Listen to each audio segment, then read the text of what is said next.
It's the weekend and you have financial questions that need answering. That can only mean one thing. It's time for Jill on Money, the show that takes the mystery out of your finances. Here's your host, Jill Schlesinger.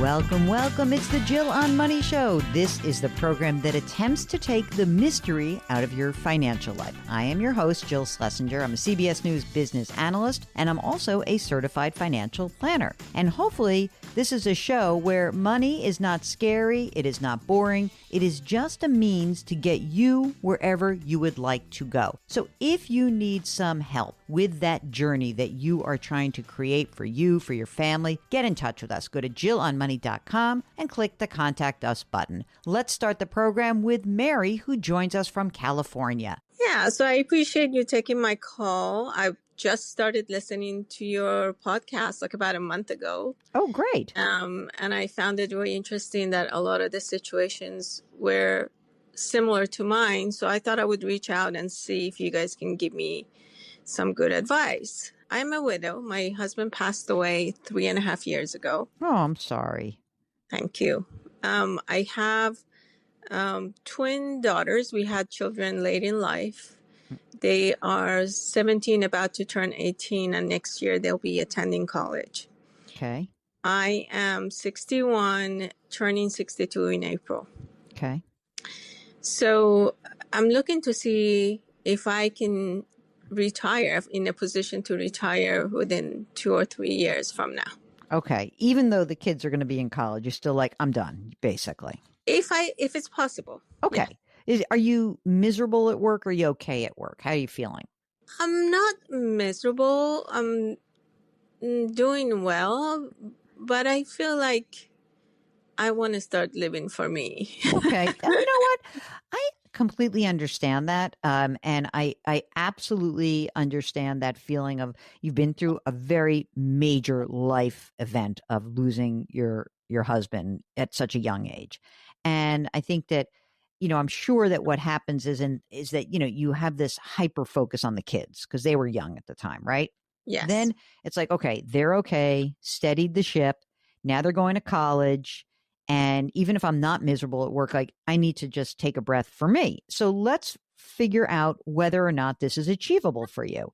So first of all, the kids are both going to college, right? Yes, they are. And have you guys, or had you saved up enough money for their college education? I think partially I have about $200K saved up for them. Will they be going, since you are a California resident, will they be going to UC schools or private schools? What do you think? State universities, I believe, depending on, they haven't decided yet. So my preference is state universities. We'll see how it works out. But okay. Either way, it's going to be $40K for each one of them annually, minimum. Right. So, which, obviously, even if it's, $80,000 a year, let's see, how much money do you earn? Let's see, would you you'll have to spend down a bunch of this money, but, you have like 2.5 years that's set, right? Right. What would you do for the rest of the money? Will you apply for financial aid? Because they are in school at the same time. It'd be interesting to see if you could actually get it. No, I don't qualify for any financial aid. That must mean you make a lot of money. How much do you earn? I make about, I'm in sales, so it varies from year to year. Mm-hmm. This year, probably just over $400K. I see the problem. I mean, that's a good problem to have, but okay. Do you want to pay for college 100%? Do you want them to have some loans? Like how do you feel about that? Yeah, my preference is to pay for their college, at least for undergraduate, because with AI and the world changing, I don't know how long it will be before they find a way. Okay. And you don't want them to be saddled with debt. So that's what I'm hearing. Yes. Okay. Yeah. I gotcha. So let's talk about other money that you have salted away in addition to the college funds. First of all, let's do outside of retirement. Do you have a brokerage account? Yes, I do. How much is in there? $740,000. So is the idea of that 740 another couple hundred you'll use for college? Yes. Okay. All right. So we got college paid for. I feel good about that. So Okay. I hope you feel good about that. But you'll need, let's just say that, at the end of the day, you don't really have, let's pretend you don't have 740. Let's say you have 600 grand in there because between the college funds, you need another 140 or so. That'll be fine. So you have 600 left over. Mm. And then what about in your retirement accounts? What's that look like? I have, as of right now, $2,350,000. Wow, that's great. Okay. Terrific. Has it been taxed yet, or is it Roth? Is it traditional? What is the? It's traditional 401k. Okay, I got it. All right, and that's it. So 2.35 in traditional. I'm going to call it 600 in the brokerage because I'm going to use a bunch of that money for college. You have money that's in cash, savings, CDs, things like that. I have about $130,000 Okay. in the bank emergency. Okay, great. What about I your? do have a small pension. Oh yeah, tell me about that. It's at 65, it will probably pay about $800 a month. Okay. It's not bad. We'll take that. Help pay for some of your Medicare. Okay. And what about your house? Do you own it? Okay, this is where the problem is. Uh-oh. So it's the real estate. Okay. I have 3 houses, 2 rentals, and my own house. My own Wait a minute. Hold on. Let's go line by line. Primary residence, the place where you live. Yeah. How much is that worth? It's probably worth about $1 million. Is there a mortgage on it? Yes. How much? So I still owe $740,000. And what's the interest rate on that? 4.5. Not terrible. Pretty good, right? Relatively speaking. Okay. Now let's do rental number 1. How much is it worth? It's a condo. It's about $365,000. Mm-hmm. And Mortgage? $154,000 left. 154 at what percentage? 3.8. Okay. And how's the cash flow on that condo? It pays for itself. Pays, but no more. No more. Let's go rental number 2. Worth about $875,000 right now. Mm-hmm. And this is a house? It's a house. Uh-huh. And what about a mortgage on that? $490K left on it. I'm going to call it 490. And what's the interest rate on that? 2.8. Oof. That's Yeah. a tough one to give up. And that's it. These 2 rentals, that's all for the rentals, or is there anything else? No, that's it. Okay. So is your hope... How's the cash flow on that second one? Oh, yeah, I forgot to ask. Thank you, Mark. That one also pays for itself. But that's it. Nothing more. That's nothing more. Are So you not charging enough in rent? No. They are at market value Mhm. for, but they both have HOAs. Oh. These go up every year. So, and with taxes going up a little bit every year Yeah. and property management fees, they cover themselves. My whole idea is at some point I would sell one and take the profits and apply it to my mortgage at my house and Okay. keep the other one. We'll get back to Mary in just a second. If you've got a question, go to JillOnMoney.com and click the Contact Us button. The Jill on Money Show will be right back.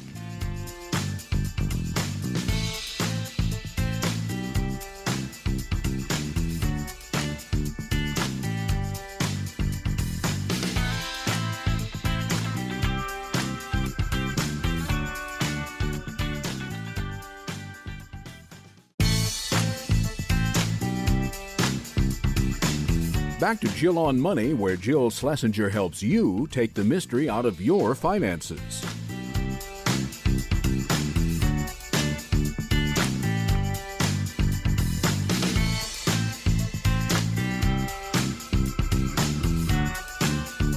Welcome back. It's the Jill on Money Show, and we are trying to help you get wherever it is that you want to go in your financial life. So sometimes we hear from folks who have some competing priorities, and that's very common. You got a lot going on in your life. Maybe you'd like to try to retire early and do something different, but then you've got the kids' college to pay for, or maybe you'd really like to buy a new home, but you're scared of giving up that low mortgage interest rate. Whatever it is that is going on for you, we would love to help you out. Both Mark and I are certified financial planners, and this is just about the most fun we have all week long talking to you guys. So if you've got a question, go to JillOnMoney.com, click the Contact Us button, write us a note, and don't forget, if you'd like to join us live on the program, just check the box and Mark will follow up with you. While you're on the website, don't forget to sign up for our free weekly newsletter. It comes out every Friday, and Mark does such a good job compiling some stories that you may have missed during the week. So do that. Great tune-up for this program. Okay, right now, let's get back to Mary from California.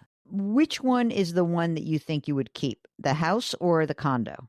Well, that's my question. I don't know. One of them, obviously, the house only has 2.8 interest rate, and that's why I've kept these and I haven't sold them because.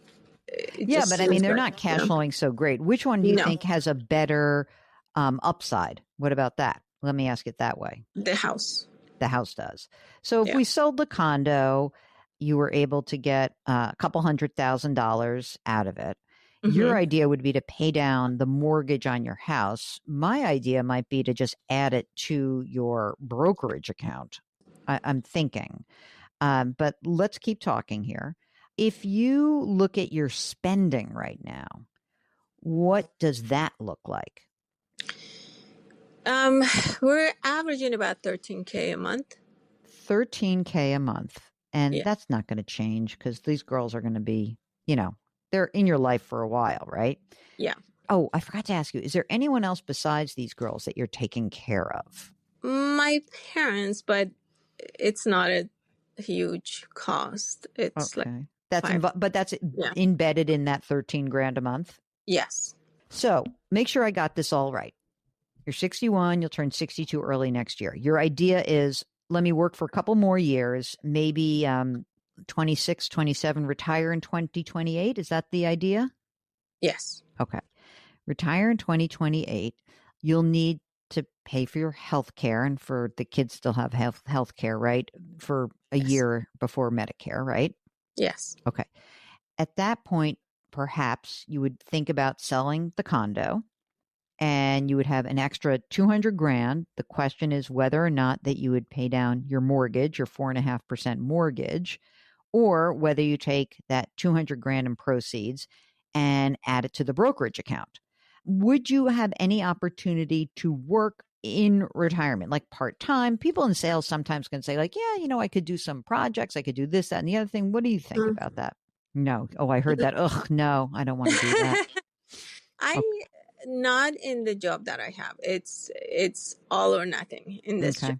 Okay. Yeah. I mean, I don't mind like working in the garden center at Home Depot. I love gardening, but it would be my idea is that would only probably pay for our travel. Yeah, just fun stuff. Yeah, okay. Exactly. Do you happen to know your Social Security estimate at age 67 and 70? I only looked up 65 and 70. All right, let me see. Let me hear the 70. I can figure it out. Yeah, 70 is right now is 48.56. Okay. So, we know that you'll get this small pension. I'm just going to pretend you claim it 70, just for the heck of it. Just want to work this just as just to start. Okay. And, it doesn't mean you have to. I'm just saying that that's what I'm going to look at. Okay. Sure. So we have about $5,700 a month coming in from Social Security and the pension. Does the pension have a cost of living adjustment, or is it a flat line, like $800 a month and that's it? I'm not sure. Okay. All right. We can check that out. So, we've got a chunk of the money you need, but, we need to generate a real amount here, right? From your portfolio. And the thing is, you've got this chunk, this big, huge 2.35, let's just pretend in a couple of years, it's $2.5 million, which we know you are going to need to tap. We need to pull money out of that retirement account so that you will not be hit with massive required minimum distributions, right? So I guess the idea would be that at age 60, almost 64, you retire in 28. You start pulling money once you have no income, essentially, except, you have rental properties, but not big income. You would start pulling some money out of the retirement account to start the process of whittling that money down and giving you, let's say that extra, I don't know, I'm going to call it like 10 grand a month you'll have to pull out of that retirement account. You have to pay tax on it. So I'm figuring if you pull 10 grand a month out and you pay the tax on it, that'll be enough money to bridge the gap between the money you spend and the other money you will have coming in. So, Mark, while you're listening to all of this, how do you see Mary's situation lining up for retirement in 2 years, given that she and her husband saved a lot of money? Saved a lot of money, but $13,000 a month, that's a big number. I was just wondering, what part of the $13,000 is your primary mortgage and interest? How much of that? About $4,800 of it. Okay. I mean, perfect world, I would be on load in both of those extra rentals. That's what I'm thinking. I was thinking that this works a lot better if you got rid of both of, because I don't feel like these properties are actually forget about the low mortgage interest rate, which I think is wonderful. It doesn't sound like these are properties that are like really kicking tush. They're not like, you probably have made all this money in appreciation and the actual rental income is not keeping up with them. But if you sold both of them, or if you sold one in the first year of retirement and the other in the second year of retirement, you would pay whatever taxes due. You have to recapture your depreciation.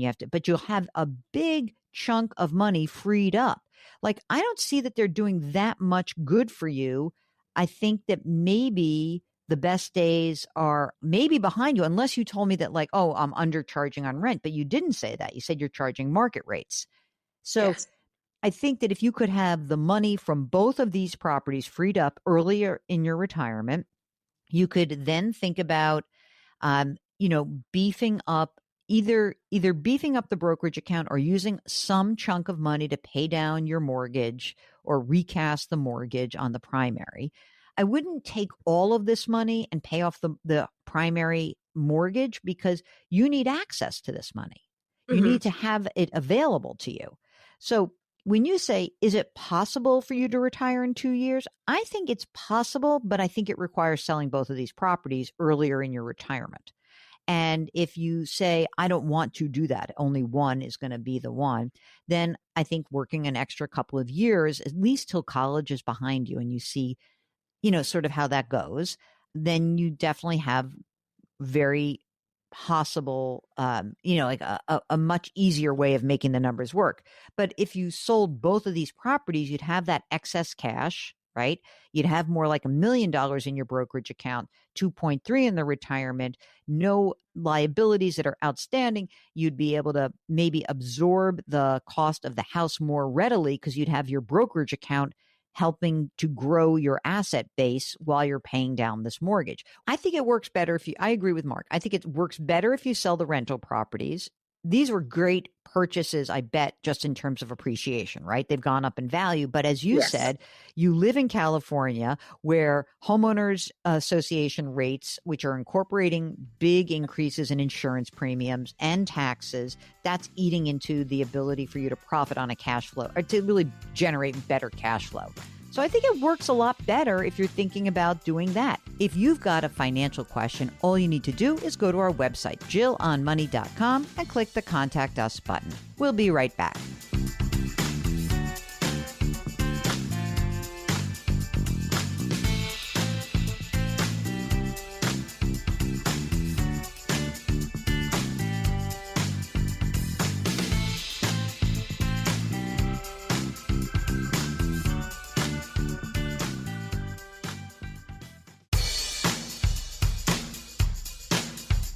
Do I invest here? Should I put my money there? Jill Schlesinger can help you. Back to Jill on Money.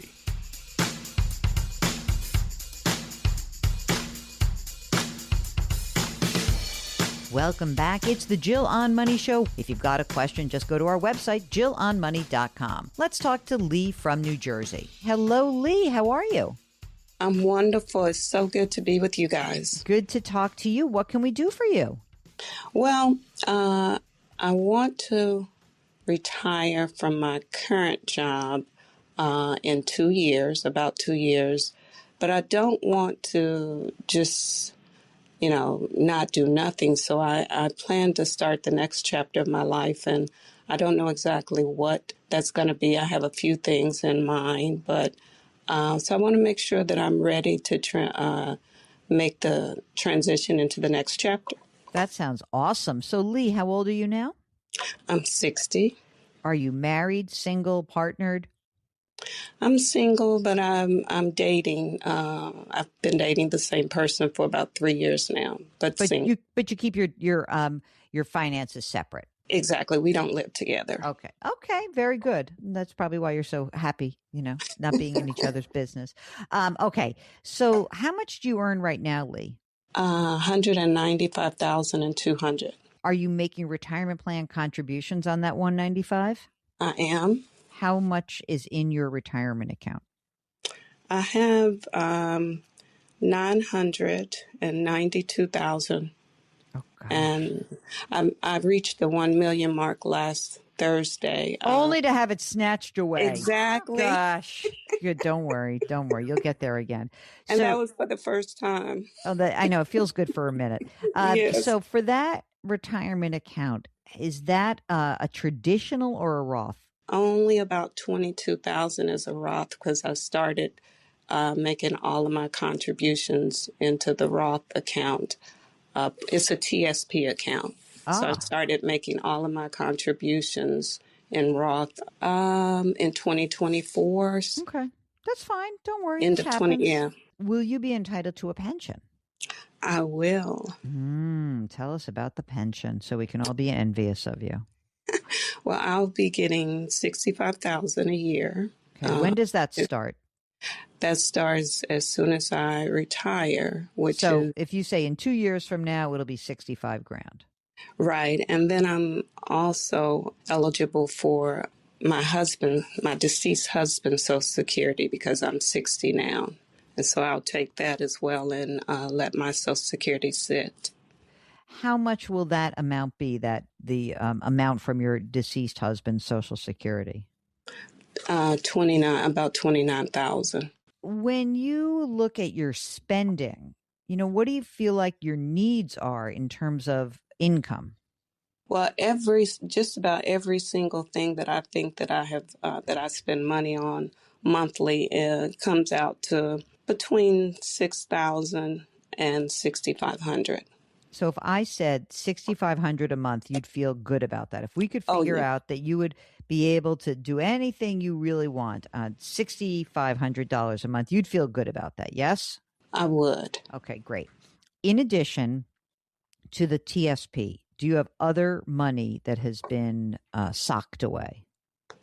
Well, I just spent like $31,000 on bathroom renovations. So my high yield savings account is just down to $7,000 because I bought a new furnace and did bathroom renovations. So you'll be able to replenish that? Exactly, because I have a margin every month of $3,000. Wow, that's amazing. How much is your house worth? It's only worth about $550,000. What do you mean only? Seems good to me. Because I still have a mortgage on it. What's the mortgage outstanding balance? $325,000. What's the interest rate? 4%. Okay, so that's good. Nice and low. I forgot to ask you, Lee, do you have any children? I don't. Okay. In addition to the high yield savings account, anything else like a CD or a brokerage account, anything else that is out there that is available to you to help fund your retirement? Well, yes, I have a rental property. It used to be a vacation home. And when my husband passed away, I started renting it. It's worth $338,000. And I have a mortgage on it for $126,000. And what's the interest rate on that 126 mortgage? 2.99. Oh, gosh. Okay. Is it easy to manage or is it a pain in the neck? Like, how do you feel about it? I feel good about it. I actually would like to, one of the things I wanted to talk to you about is I'd actually like to spend some of this margin and pay it off. Why? You have a 3% mortgage. I want to buy another house. I want to sell my current residence and buy Oh, another house. wait a minute. Wait a minute. Now we're getting into something fun. Okay. So, apart from the whole retirement scenario, which I can pretty much declare you're fine for your retirement, you'll I have have another property. Oh, let's do that property first. So you have two rental properties. Right. And Okay. then I have a vacant lot that's worth, it's hard to say what it's really worth because I share the property line with a university, a private university, and they would love to buy it. Mm. And there's other people, I get stuff all the time, people want to buy it. So I don't really know the actual value of it. It was a lot that my great grandmother's home sat on. Oh my gosh. The lot across the street, there's a vacant lot across the street from it. I saw it online, and I think it was Redfin or something for like $238. Okay. The value of it $238, but Redfin had mine valued at about $100,000, and I don't know how that could be the case when my lot is bigger than the one across the street, and the university wants all of them. So that's a lot that I have that I So can. you have the rental property and this lot, and those are the two big pieces of real estate in addition to your primary residence, right? Exactly.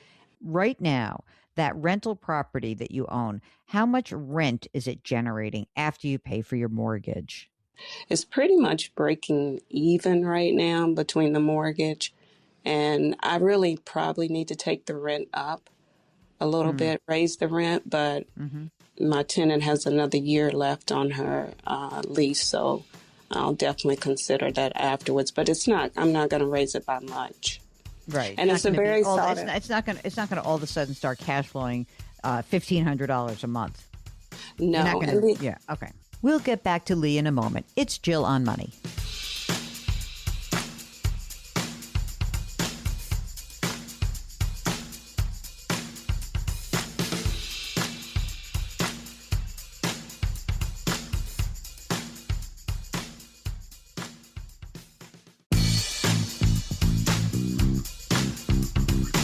Welcome back to Jill on Money, where Jill Schlesinger takes the mystery out of your finances.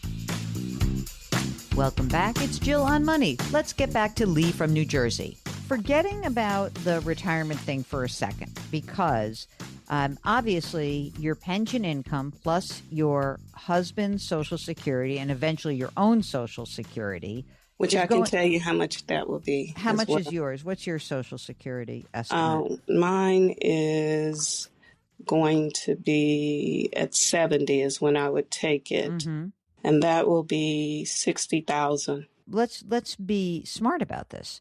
60,000 of Social Security. And even like for the time that you're waiting till 70, your husband's 29, you're 65,000 in pension together is pre-tax, I understand, but you have plenty of money, so all of your needs will be taken care of. So the if you never said anything to me about the real estate, let's just answer that question first, which is you're in great shape.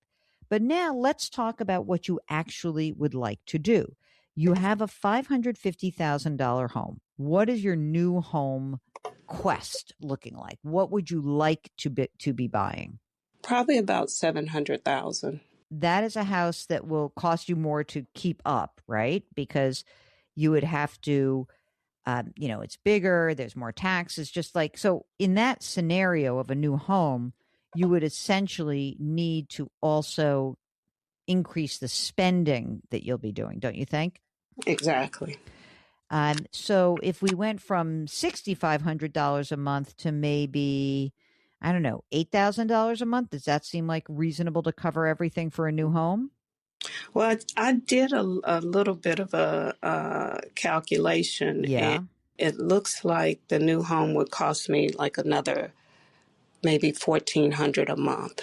Okay. All right. Well, so that's kind of good because I just said 8,000 a month, and that you said 6,500. So I think 8,000 is the right number for us to use. I agree. Okay, great. So how would we pay for this new home? Number one, you'd sell your current home, right? Exactly. Okay. Would you consider selling the rental property and the vacant lot? Would you sell everything, get all that money together, put that down and have your new house, like have a dream house. What do you think about that? That is something I have thought about, and I think I was just really hoping to try to keep the rental property just in case if I decide to want to use it as a vacation home again myself. Oh, okay. I got it. Well, it makes it harder, right? Okay. Because you have equity in your current home, right? You have, let's say, a couple $100,000 from your, I mean, because you have cost of selling and everything. So let's say equity in current home is 200,000. Can I Okay. add one more quick thing? Yes. I got my broker's license, real estate broker's license, although I'm an attorney. Mm-hmm. I got my real estate broker's license just for the sake of saying, in case when I decide to sell or if I want to use it at some point. So I do have that. So I don't know if I'll have as much, but that's probably not going to make that Let's much of a just use a very low estimate of difference. Okay. 200,000. You clear 200,000. You won't have to pay Okay. tax on it. You have, right? You have not, That's that's right. not going to be a problem. But That's the rental property, you'd probably have to pay. What did you buy it for? What was the cost of the rental property? the rental property. I bought it for $260. Okay, no problem. Don't worry. That's all I want. I always wanted to get a sense of like what it was.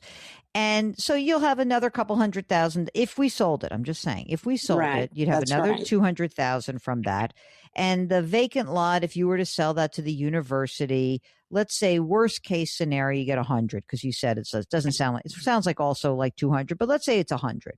Let's just Okay. for the sake of it, which gives you $500,000 in equity that you could put down to buy the new home. Okay. If you did all Right. of this. Right. And then you would end up with a $200,000 mortgage at a much higher rate, but you'd have it. I'm playing with this right now. Mark, what's a $200,000 mortgage at 6.25%? What's that look like on a monthly basis? That is about, let's just call it 1,300. Okay. When you said $1,400 a month for the new house, were you including a mortgage payment, or were you just saying cost of the whole house and the taxes and everything? That would be mortgage, interest, and taxes. And I based it on, and any HOA. I kind of put a HOA in there. And I based it on a 5% rate. Okay. Okay. I mean, you have almost $1 million in your retirement account.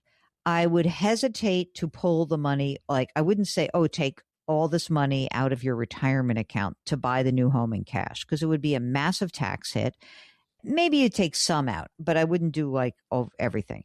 I think the question is, can you do this? You can certainly buy a new home. I think a clean way of doing it is selling your house, selling the rental property, and selling the vacant lot.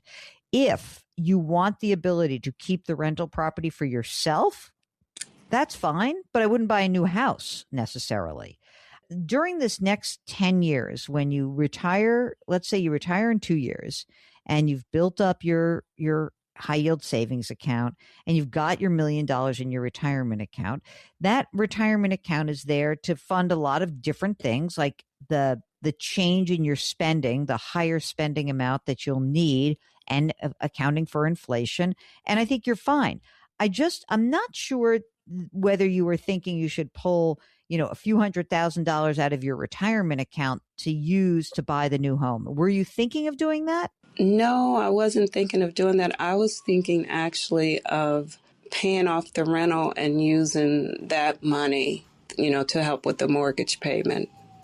But that doesn't make any sense. You're paying off a note that is costing you 2.99% to help pay for a note that's 6 or 5. It doesn't make any sense mathematically. You're listening to the Jill on Money Show, and we'll be right back.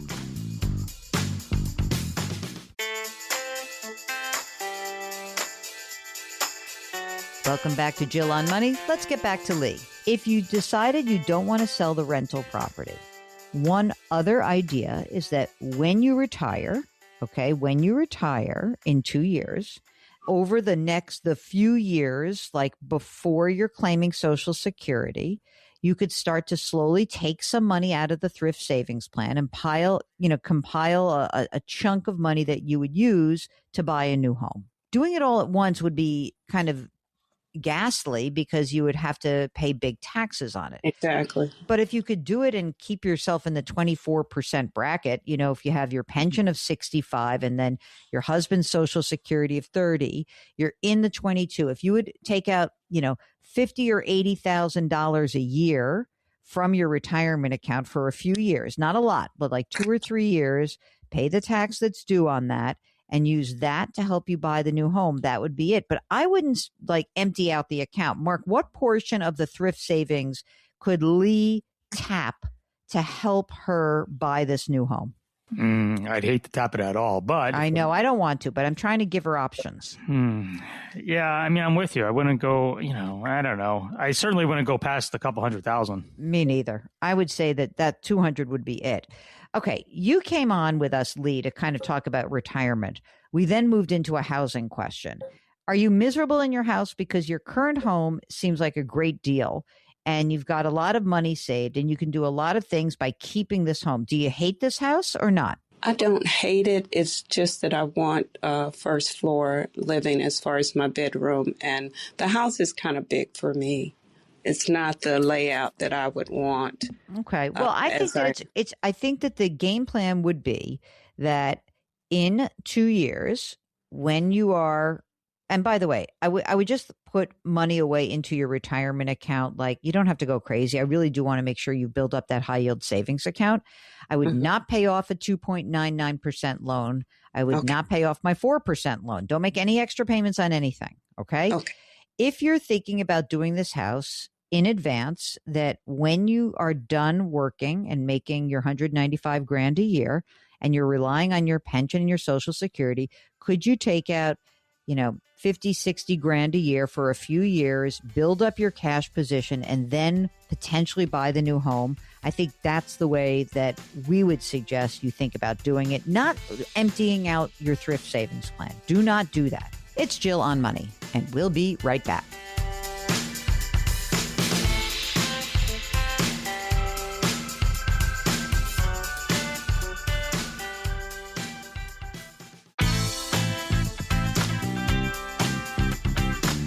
It's the weekend, and that can only mean one thing. You're listening to Jill on Money, the show that takes the mystery out of your finances. Here's your host, Jill Schlesinger.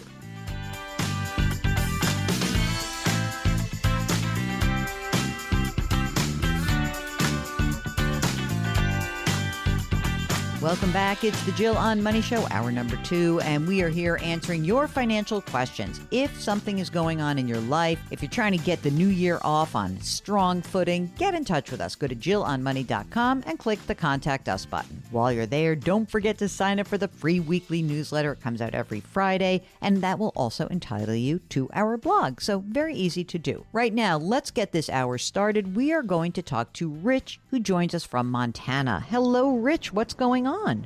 Hi there. How you doing? Great. What can we do for you, sir? Well, let me give you a little background. I'm retired. Let's do it. My wife is retired, and I'm looking into collecting Social Security. I've just come of full retirement age.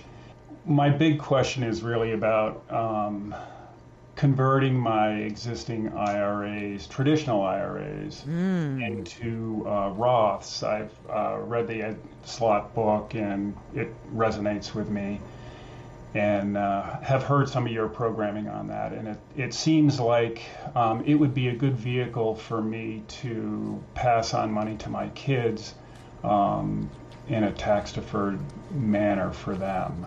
That sounds actually amazing. So let's just do some of the numbers here. So you are how old? 66, 67? I'll be 67 in another month. Okay. And how old is your wife? She's 70 years old. Okay. Married an older woman. Okay. You go, baby. And so let's talk a little bit about what's happening right now. Is your wife claiming Social Security already?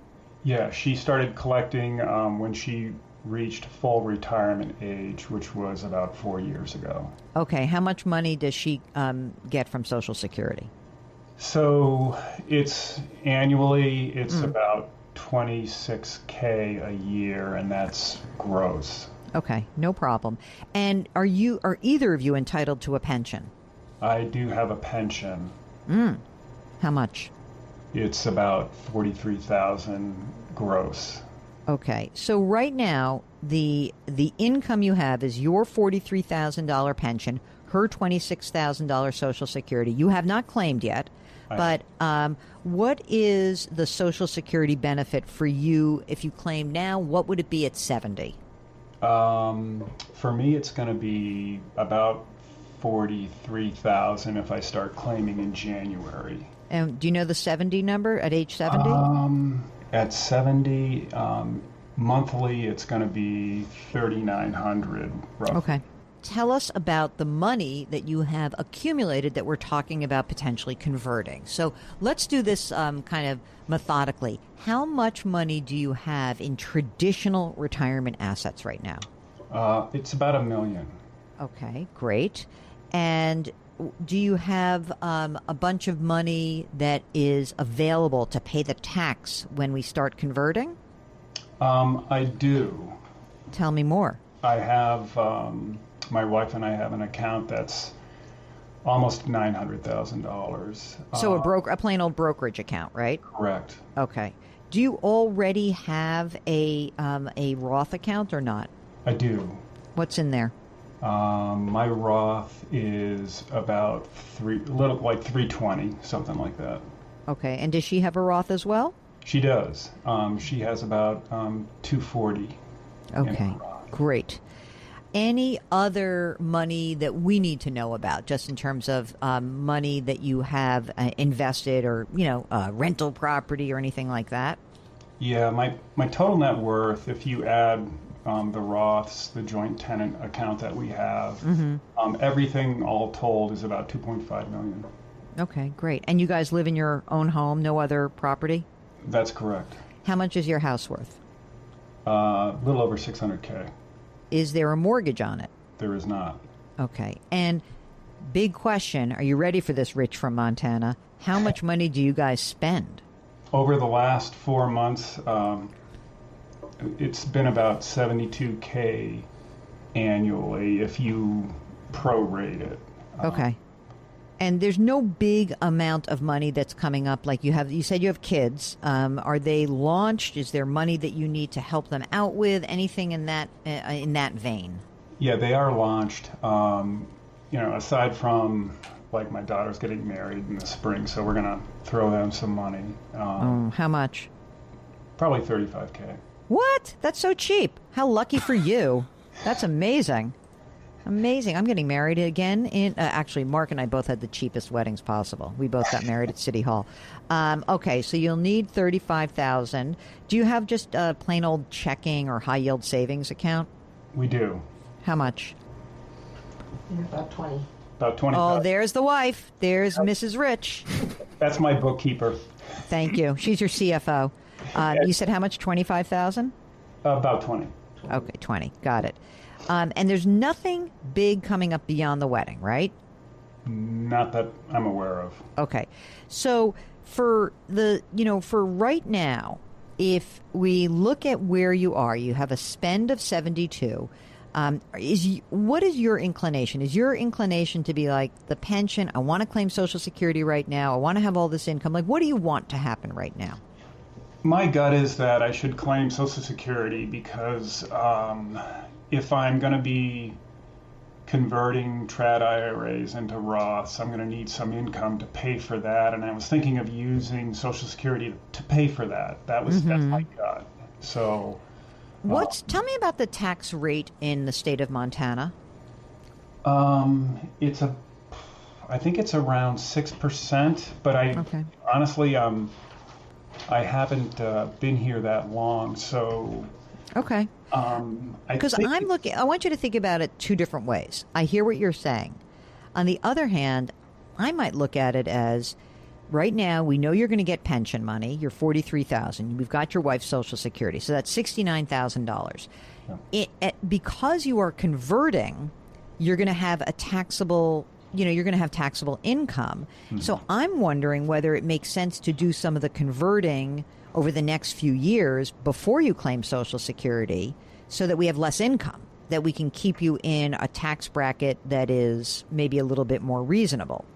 So that's another way to think about it. It's not a definite. I'm just saying that's another way to think about where you are. Because if we're going to do a conversion, right, you don't have to obviously do $1 million at once, Right. but it's certainly possible. Like, what a dollar amount were you thinking about on an annualized basis? Well, I thought the best strategy would be to do portions of it over the next 4 years before I start taking RMDs. So I really don't need RMDs or necessarily want them, and I want to put as much money into the Roth as possible. I mean, that's interesting. Mark, do you think that they should maybe delay the actual Social Security and convert, whatever, 150 grand a year or so, maybe 100? I don't know. How much did you guys make? Like, what are you used to paying tax bracket wise? Probably around 130 between the two. Okay, so you're 22% kind of folks. We'll get back to Rich in just a moment. If you've got a question, you've got a financial concern, something big, something small, doesn't matter. Get in touch with us. Go to JillOnMoney.com, click the Contact Us button, write us a note, and if you'd like to join us live, check the box. You're listening to The Jill on Money Show.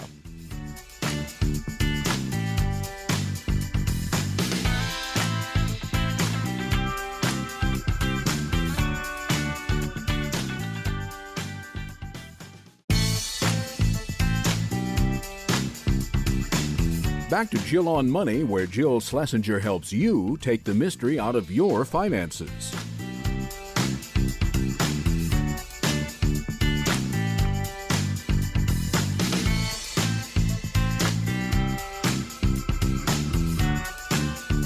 Welcome back. It's the Jill on Money Show, where we are just trying to listen to what's on your mind. Your mind, gang. This is not about me. It's not about Mark. It is about whatever is important to you. And for each of you, the important thing is different. So if you have something going on, if you would like a little guidance, maybe a little coaching, maybe a nudge for some of you, that might be helpful. I get it.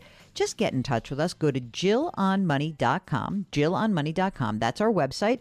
Click the Contact Us button, which is in the upper right-hand corner, no matter where you navigate on the website. And when you click that Contact Us button, a form will pop up. That's the email that we receive. If you would like to join us live, you just check the box. Mark will follow up. He'll do everything after that. And while you're on the website, you can check out all of the content that lives there. We've got 2 podcasts. One is called Jill on Money. One is called Money Watch. We'd love for you to subscribe to those. And we've got links right there on the front door of the website. Okay, right now, let's get back to Rich from Montana. If we have $69,000 of income, right? Your pension, your wife's Social Security, and then you did like 125 grand a year of RMDs, right? Mm-hmm. We would keep you in the 22% bracket, and we could do that for some group of years, till we at least whittle it down. Are you guys charitably inclined? We are, but nothing extravagant. Mark, do you want them? I know what you want to do. Can you tell them what you want to do? Because I bet you want to convert more of their money up front and pop them into a 24% bracket. Is that right? I mean, I would, and obviously the only reason why we're telling him to convert, he's really gung-ho on leaving this money to his kids, so that's why he wants to do this, which I'm fine, do that. But I don't think I would use the Social Security income to pay the taxes on the conversion. I wouldn't either. I would rather use the brokerage and pay capital gains to do it. Me too. I would rather you limit the amount of income you receive. Are you in good health? I neglected to ask that. Is there anything how's your life expectancy and like your gene pool? My gene pool is probably not as good as my health is right now. Both my parents died at an early age, 65 and 59. I am in good health. I'm very active, and I'd like to think that I'll have a good run, but, you never know. Right, of course. Well, I think then I would like to at least consider this, that you delay your Social Security and you use the money from your brokerage account to pay the taxes, and you pay your capital gains on your brokerage account. You have the money available to not just pay for the conversions, but you're going to need some money to pay for your $72,000 annual spend, and use some of that brokerage account. I wouldn't go crazy, honestly. Like if you got the traditional assets down to, I don't know, let's call it $500,000 or $600,000, I think it's pretty reasonable at that point. And, you can certainly, continue to convert after that, but you'll have done quite a bit, paid for it, and your kids have a great asset. And at the end of the day, if you wanted to do more, if the brokerage account's doing really well, if you don't spend as much money, then great, keep doing that. But, I think that it's worth it for you guys because, as you said, inheriting a Roth asset is incredible, right? Mm-hmm. And you look at once your Social Security starts, boy, that cash flow is going to be big. And so it may be that once that starts, you can't convert as much without popping yourself up into another tax bracket. We'll have to see what the tax brackets are in a few years, right? That may happen for you. Do you guys work with an accountant? We do. It might be worth it to just make sure that they know that you're planning to do this, just so you can sort of articulate your game plan for the next few years. They often are be like, oh, don't do it. Who has to pay taxes? But paying the tax now and locking it in, you have the money. You're going to have plenty of cash flow. I think this makes so much sense for you guys. Great. Yeah, we have talked to our financial planner, and we also have talked to our accountant about it. Oh, good. And it's interesting because they're both less positive about it. And I really feel like this is a smart move down the road. Our financial planner was trying to entice me into life insurance. Oh, no.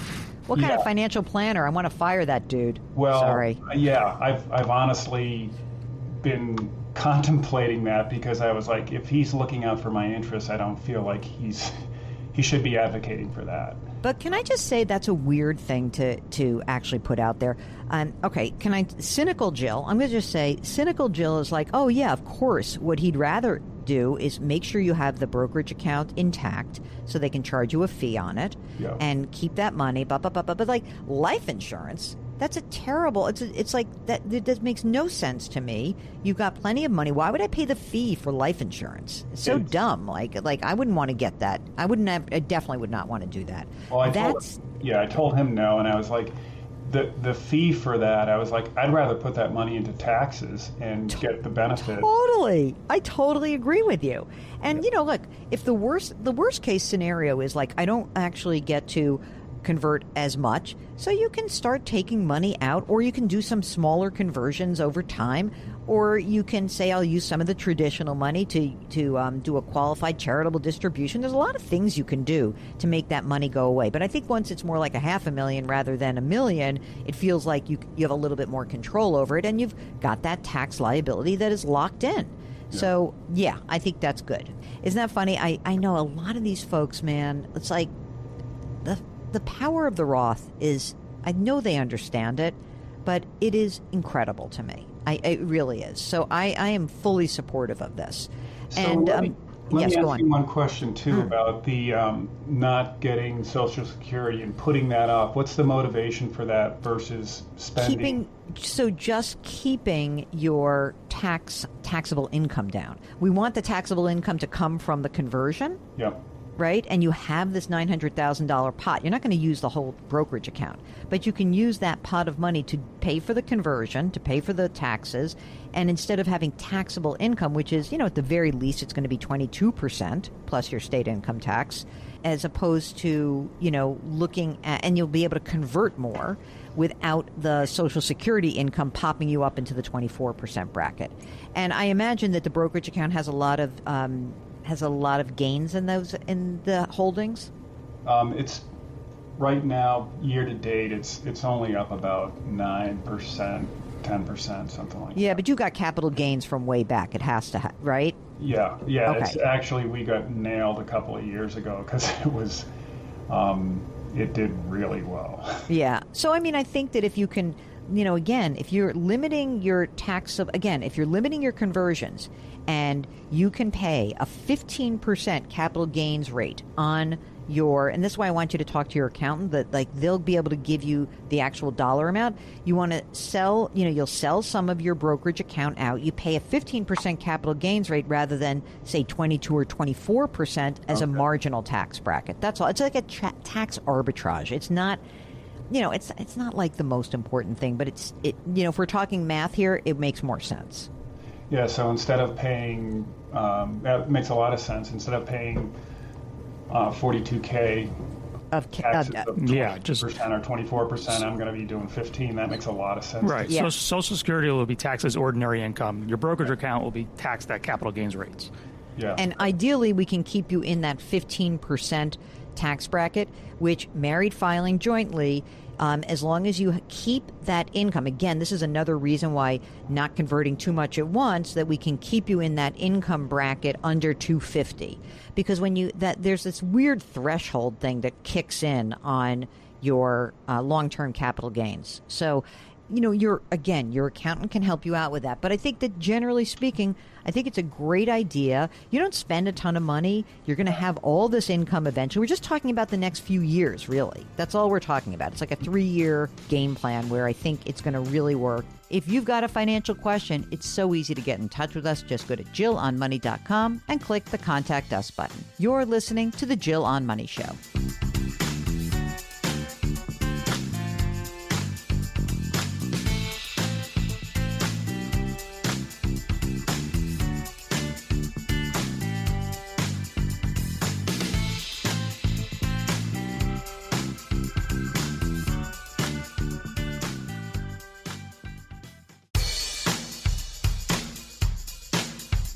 Do I invest here? Should I put my money there? Jill Schlesinger can help you. Back to Jill on Money.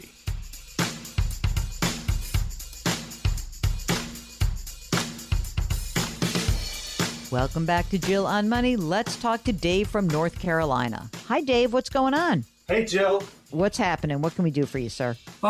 So I am in my mid-50s. My wife's a couple years older than that. And we have the questions about retirement. So I've got several questions around that. I also have 2 sons in their 20s. They're independent, financially independent, but I had started a 529 for one of the boys 20 years ago. He opted not to go to college. So I'm looking to see, what to do with that. I'll take that. Mark's happy to help you out with that. No, we'll help you with that. That's easy. Dave, when you think about just going forward, when do you think about retirement? What is your age and your wife's age? What are we looking for? What's our game plan? Yeah, I have about 10 more years. I'm looking to retire around 65. My wife is self-employed. She's, again, a couple years older. She's really kind of starting to wind things down. She's probably really only doing part-time. So, really over the next 10 years, okay. I'd like to be able to retire. Great. Okay. Well, I bet you can. That's good. First of all, congratulations on having 2 sons in their 20s who are financially independent. I feel like that's just you buried the lead. That seems like the most miraculous thing of all right now. So well done for you guys. Amazing. It still feels, surreal. So hopefully it lasts.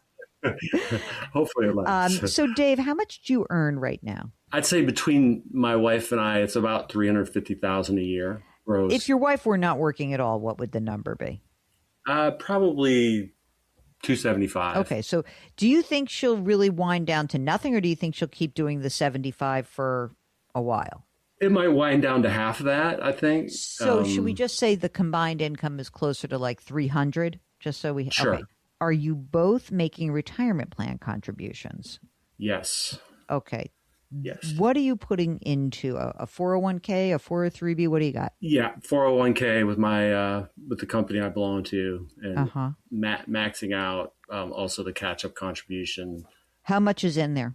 I have around 1.7 in my 401k. Mm-hmm. She has an individual 401k as well as a SEP IRA that are somewhere around 650, 625. Combined would be probably 2.3, 2.4. No, I'm sorry. Her 650 is the SEP and her 401k Correct. Combined. Okay, gotcha. And then we have some smaller IRAs and a couple of Roth IRAs that have been around for a while. Okay. So lots of money. And the 1.7 that you have accumulated in your 401k, that has not yet been taxed. It's traditional, right? Correct. Okay. I just in this past year started doing some after-tax contributions on top of my max out of my taxable or tax-free contributions to do a Roth in plan conversion of those. Okay. All right. That's great. I mean, amazing dollars saved already. And what about non-retirement savings? Any brokerage or savings accounts? Anything going on there? Yep. Probably $1 million in just kind of mutual funds and brokerage accounts. And then also I have about $1.5 million of company stock. Ooh, is it a publicly traded company? Don't say the name of it. Yes. Okay. This $1.5 million is, tell me about the tax treatment of it so we can really sort of figure out what it's worth to you. Like, if you sold it all today, would it be taxed as capital gain or income? Probably some of both, but mostly capital gain. Okay, that's better. That's a better I'm buying answer. an ESPP at a discount, so there's a small amount that would be income when You love your company. I do. Okay. Well, maybe you don't love it so much. That's a lot. That's some big bet you have. You feel good about it, though, right? Yeah, and definitely starting to consider diversification with that, actually, for sure. Yeah, I'd say that again, that's a lot. So in just, you said funds, brokerage, but you also have some savings, just boring money set aside? Yep. I have a couple of high yield savings accounts at roughly around $450. Okay. Wow. Okay. You own your home? Now I have 2 mortgages. I like you're like, well, the answer is yes, and I have a mortgage. Not like you own it outright. So how much is the house worth? $650.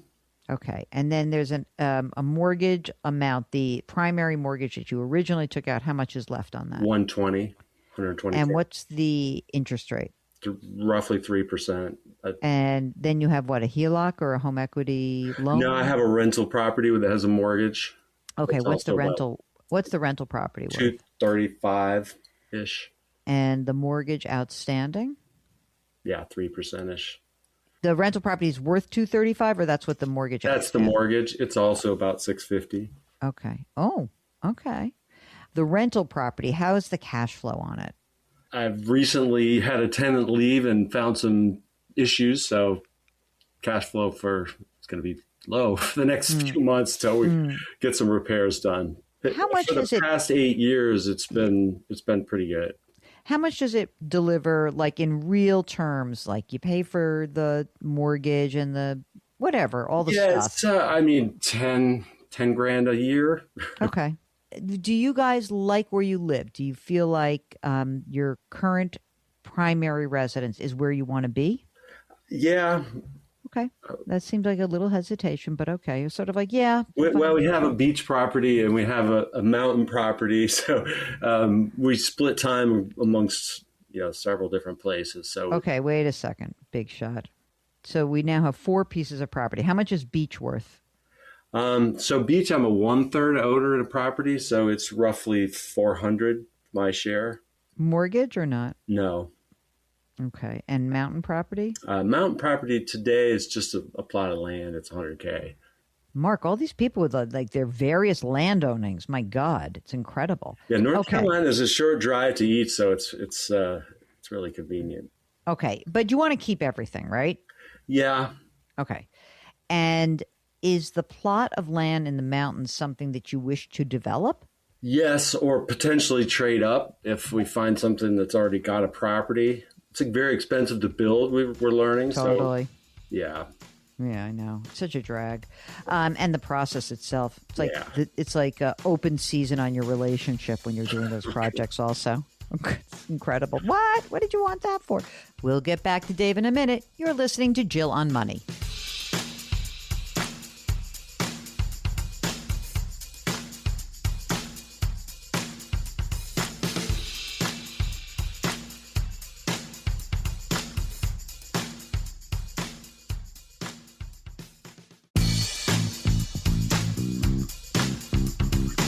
Welcome back to Jill on Money, where Jill Schlesinger takes the mystery out of your finances. Welcome back. It's the Jill on Money Show, and we are here trying to help you navigate that financial journey. You know, Mark and I, we kind of figure we're like ways for your money. Maybe you like to take a pathway that leads you towards early retirement. Maybe you hate what you're doing and you want to figure out, do I have enough money to do something completely different? Maybe you can still accomplish your goals by earning less money, but you'll never know unless we actually talk you through it. So go to JillOnMoney.com and click the Contact Us button. Get in touch with us. We'd love to hear from you. Right now, let's get back to Dave from North Carolina. How much you guys spend? I'd say, roughly 11 to 12,000 a month.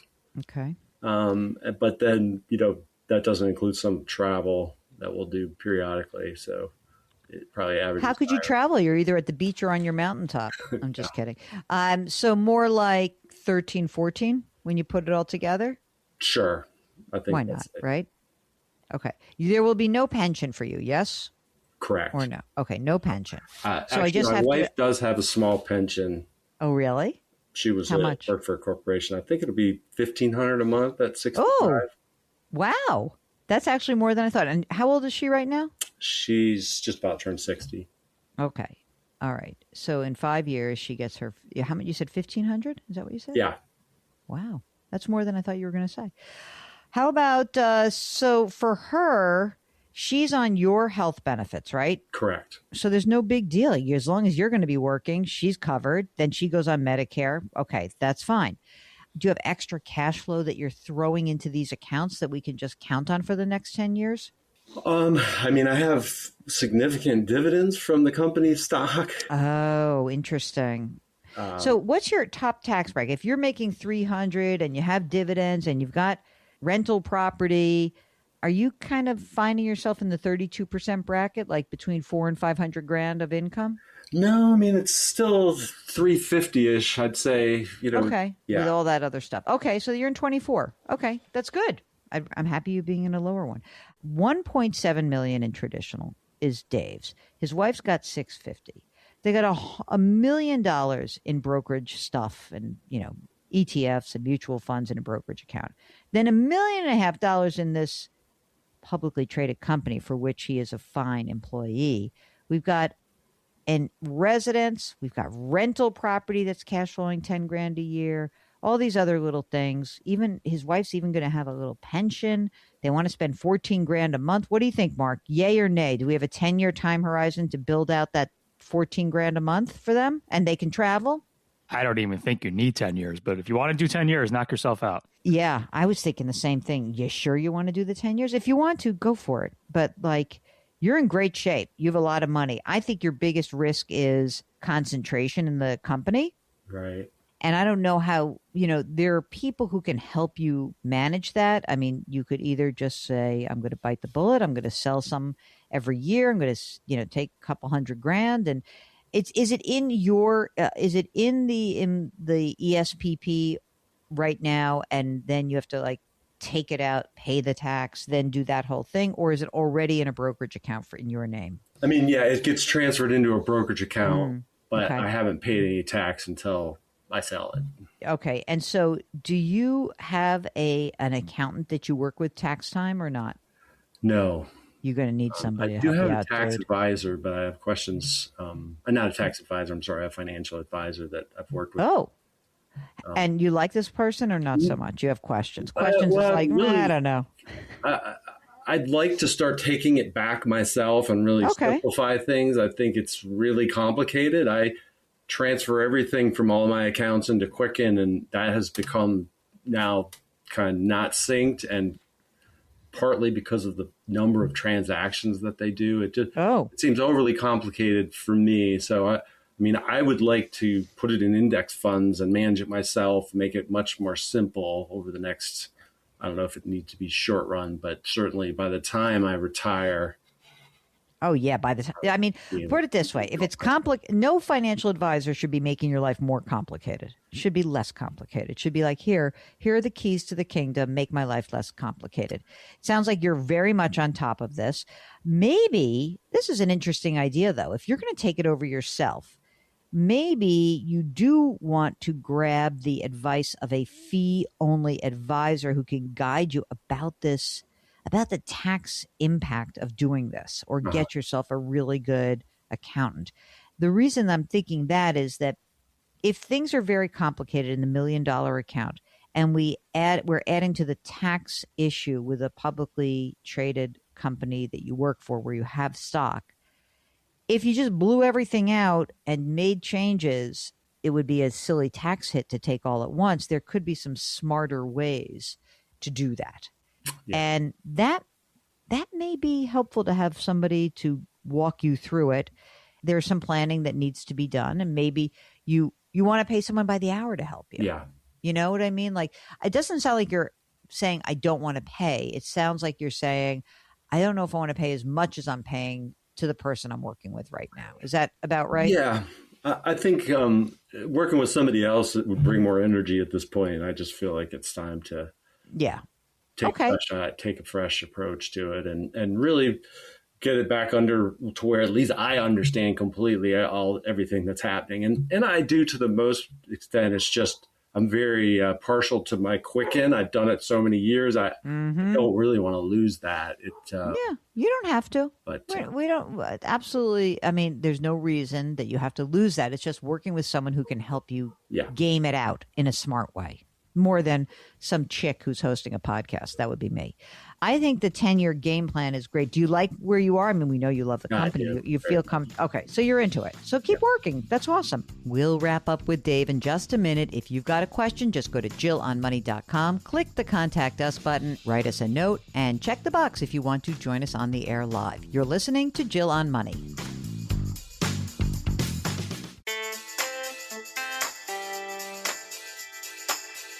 Welcome back. It's Jill on Money. Let's wrap up with Dave. How much money is left over in the 529 account? It's 105. Okay. And he's how old? 25. Okay. So, Mark, the most you can do, so you can open up a Roth IRA if he opens a Roth IRA, you can contribute from that 529 plan the amount that you are allowed to contribute under the law every year until you get to $35,000 max. Is that right, Mark? Spot on. That means that if for this year, it would be $7,000. So what about the rest of the money, Mark? He's going to still have 70 grand in here. What should happen with that money? Is by chance the other child's 529 plan still open, or has that been closed altogether? It's closed. And no grad school for him, for other kid. And nothing for you or your wife. You don't want to go get an advanced degree. You're like, no, I'm done. Not necessarily. I mean, cashing, it's not an absolute. I mean, if it just, we're going to, we obviously have other cash available. And to some degree, we feel like our son, that's his money, and we'd like to be able to help him with it at some point, but it wouldn't have to be the exact same cash. Certainly, I would do the transfer up to the $35,000 limit. I mean, you could take some of it out and just give it to him and pay the tax that's due. Big deal. Yeah. All right. That's one thing to do. But I would certainly do as long as I can, up to the 35 grand, I would do that every year for sure.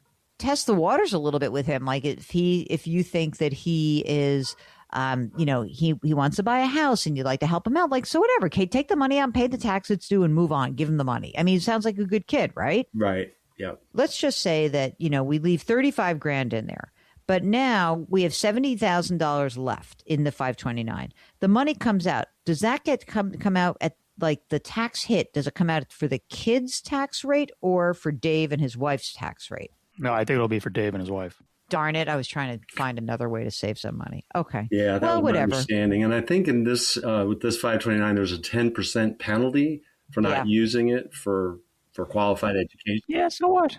Costs, whatever. So pay it. Yeah. Okay. Right? It's not a big deal. Right. So if the kid gets like, here's 50 grand, here, good. 60 grand, good, go. You know what I mean? Absolutely. Well, that's it. That's the show. Our music is composed by Joel Goodman. Mark Talercio is our executive producer and king of all things web. We ask that you do something nice for someone else today. Change your work, change your wealth, change your life. Thanks for listening. We'll talk to you next week.